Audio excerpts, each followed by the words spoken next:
aquel tiempo dijo Jesús a los judíos: en verdad os digo, quien guarda mi palabra no verá la muerte para siempre. Los judíos le dijeron: ahora vemos claro que estás endemoniado. Abraham murió, los profetas también, y tú dices: quien guarde mi palabra no gustará la muerte para siempre. ¿Eres tú más que nuestro padre Abraham, que murió? También los profetas murieron. ¿Por quién te tienes? Jesús contestó: si yo me glorificara a mí mismo, mi gloria no valdría nada. El que me glorifica es mi Padre, de quien vosotros decís es nuestro Dios, aunque no lo conocéis. Yo sí lo conozco, y si dijera no lo conozco, sería como vosotros un embustero. Pero yo lo conozco y guardo su palabra. Abraham, vuestro padre, saltaba de gozo pensando ver mi día. Lo vio y se llenó de alegría. Los judíos le dijeron: ¿no tienes todavía 50 años y has visto a Abraham? Jesús les dijo: en verdad os digo, antes de que Abraham existiera, existo yo. Entonces cogieron piedras para tirárselas, pero Jesús se escondió y salió del templo. Palabra del Señor. Gloria a ti, Señor Jesús. Comienza este fragmento del Evangelio de San Juan, continuación del de ayer y de todo el largo capítulo que estamos meditando en la Cuaresma.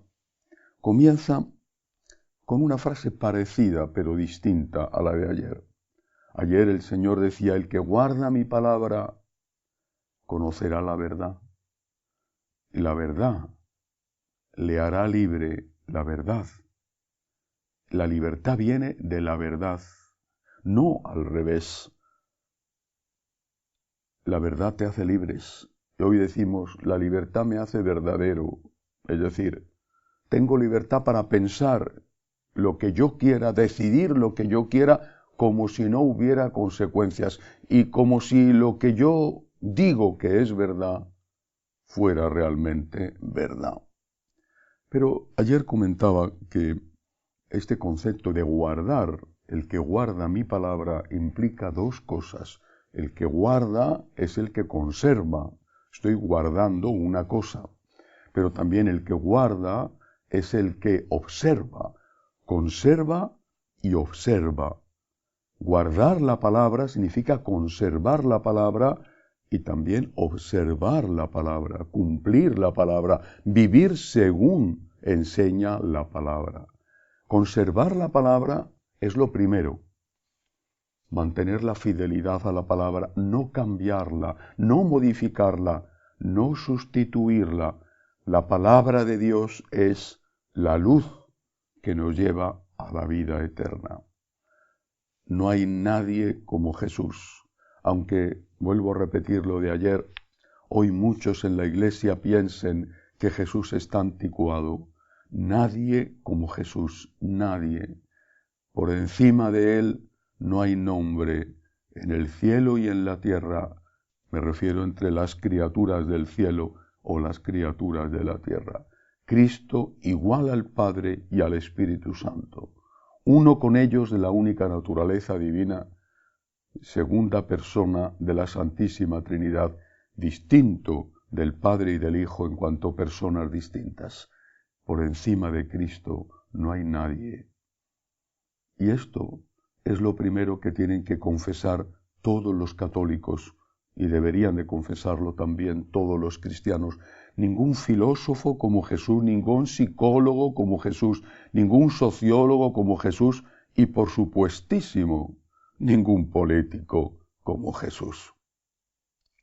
Guardar la palabra, a veces no somos capaces de hacerlo cuando cometemos un pecado. Pero si la guardamos en el sentido de que la respetamos y no queremos cambiarla, cuando cometemos un pecado, cuando no hemos sido capaces de observar la palabra, de cumplirla, sabemos que hemos pecado. Y si hemos pecado, lo dice San Juan también en su primera carta, lo que tenemos que hacer es pedir perdón, porque sabemos que hay alguien, Cristo, que intercede continuamente ante el Padre por nuestro perdón, y que es el Dios de la misericordia. Pero si ayer esta misma frase inicial, el que guarda mi palabra, hablaba de la verdad, hoy habla de la vida eterna. En verdad os digo, quien guarda mi palabra no verá la muerte para siempre. No dice que el que vive el Evangelio, o al menos el que cree y no quiere modificar la palabra de Dios, y después intenta vivir el Evangelio, no dice que esta persona no vaya a morir. Dice que va a vivir para siempre, que no va a morir para siempre. Está uniendo el Señor la vida eterna, la posibilidad de resucitar con Él. Está uniéndolo a creer en su palabra y a intentar cumplir su palabra, y cuando no se consigue, pedir perdón. Ambas cosas. Lutero entendió muy bien la primera parte.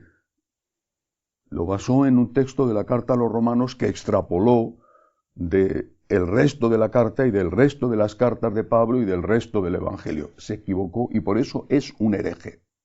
Pero entendió bien que era necesario guardar la palabra en el sentido de tener fe en la Escritura.